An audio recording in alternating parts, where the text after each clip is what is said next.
tonight is going to be a brass-oriented night. It's going to be a trumpet-oriented night. A true, bona fide Hollywood studio legend. Please put your virtual hands together for my buddy, Mr. Rick Baptist, everybody. Rick, looking good, kid. I moved to Los Angeles from Vegas. I was in Vegas, which is actually where we met, right? Right.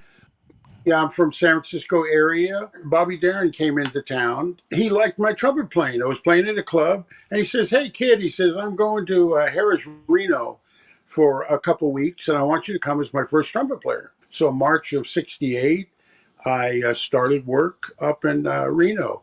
I mean, I always knew that I wanted to play in L.A. I remember sitting at home watching the Oscars with my folks and say, wow, someday I really want to do that. And I was blessed to do it for 30 years as unbelievable. First but I was learning. I knew what I wanted to do, but I also knew that I had to get more experience. So staying in Reno for 2 years, Vegas, I stayed for 6.5 years. And I had a great gig working as the first trumpet on a relief band. Now, what the relief band is every hotel, when the acts came in, they had the house orchestra, which was like 4 trumpets, 4 trumpets, 4 trombones, 5 saxes, strings. Well, they can only work 6 nights a week, and the acts had to work 7, so they had a relief band. So I worked in 6 different hotels every week. So I had a chance to work every act you could think of, from, Wayne Newton to Elvis to everybody. And so I realized after about 7 years, I think I was ready to come to Los Angeles. I had met Nelson Riddle, I had met Peter Matz and all that. And so when I came to Los Angeles, I made 2 phone calls. The first phone call was to Peter Matz. And what year was that?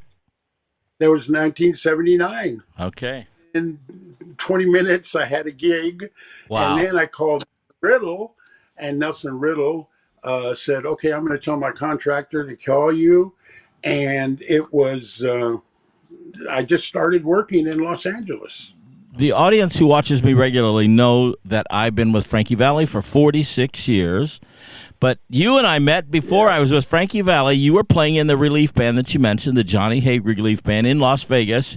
And I was going to Las Vegas, Buddy Greco. That's right. You were with Buddy Greco. That's right. And that's where you and I met. We would open the show for Don Rickles at the Sahara. Right. At the Sahara, right. And those bands were the best bands, the relief bands. You guys would do a different show every night. What we would do was we'd rehearse during the day, and then in Vegas you did 2 shows, 8 o'clock and midnight show. Yeah. The band was amazing. I mean, man. It was a great gig. It really was. And somehow we hit it off, and then when you came out here, you played many hours in this room right next to me, or this little booth here. Oh, man. But you know what? It was always fun. You have done, 1,300 Hollywood movies, 5,000 animated cartoons. In 1990, I had done quite a few cartoons before that, but in 1990, Warner Brothers, they got together with Steven Spielberg, and they said, we want you to create some cartoons. And that's when Animaniacs, Tiny Toons, Animaniacs, Pinky and the Brain, all those Warner Brothers cartoons started out. And it was amazing. And we did that for 10 years. Wow. All those cartoons. It was just so much fun. And then for Disney, I did all of the Disney big cartoons. The things I always loved, and I know my daughter loves it, every Disney animated movie from Little Mermaid through Frozen. Oh, Frozen, that's right. Oh, wow, yeah. But the cartoon shows were just so much fun, like on Family Guy. Family Guy, I get a phone call from Walter Murphy. Now, he's the writer. He said, hey, Rick, he says, you got to come over to the studio. Let me interrupt you. Just for the audience out there, Walter Murphy, of course, had a big hit record in the 80s, I think it was, called The Fifth of Beethoven. 70s, The Fifth of Beethoven, right? Yeah. And he calls, he says, listen, they got this new cartoon that they're starting up. I want you to come over. We're going to do the main title. So I went over to his house and we recorded the main titles. And so when you listen So to the you main did title, that at his house, at a home studio.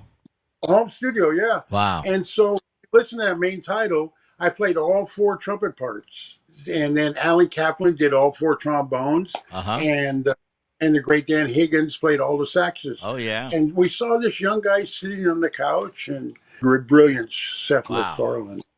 And tell the audience about Seth MacFarlane, because he has not only become a great director, producer, but he is like a big, humongous advocate for musicians.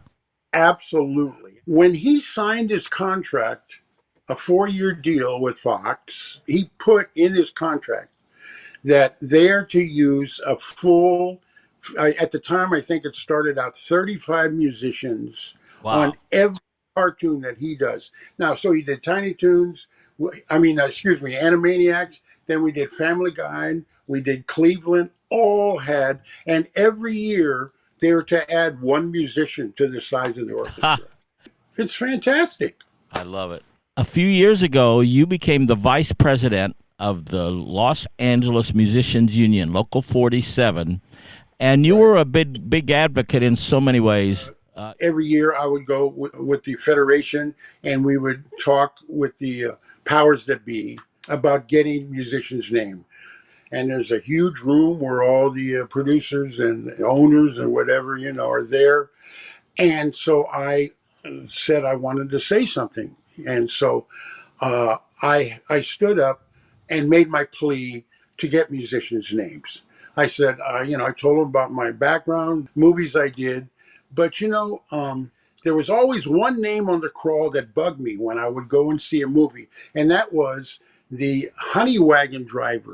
The honey wagon driver, he's the guy who drives the porta potties to the job. Now, granted, that's important, but is that more important than music, So I stood, when we were doing all the Pixar movies, I did the first 14 Pixar movies. And when we were doing the movie Up, Pete Docter, Michael Giacchino was the writer. Pete Docter was the director. We loved doing all the Pixar movies because they really cared about the music.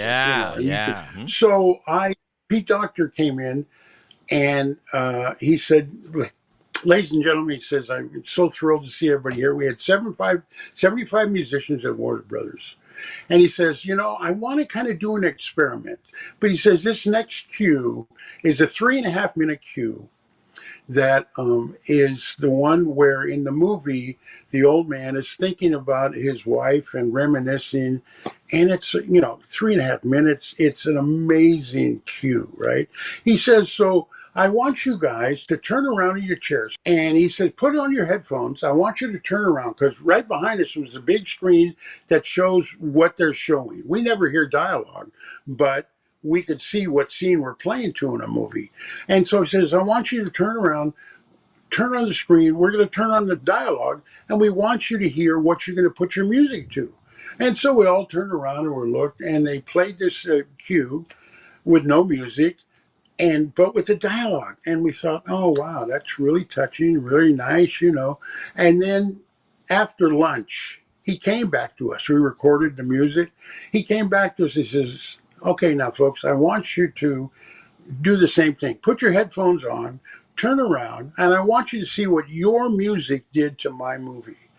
And so 75 of us turn around, we put the headphones on, they put the music in there with the dialogue, and 75 grown men and women crying. Wow. That's the power. So I stood up in front of 45 heads of studios and told that story. And I am so pleased to say that we ended up getting in the contract. When you go see a movie now that was filmed, you see on the crawl, all the names are listed that played on that movie. And I'm so proud of that. I really am. Bravo, my friend, from all of the musicians to you, brother.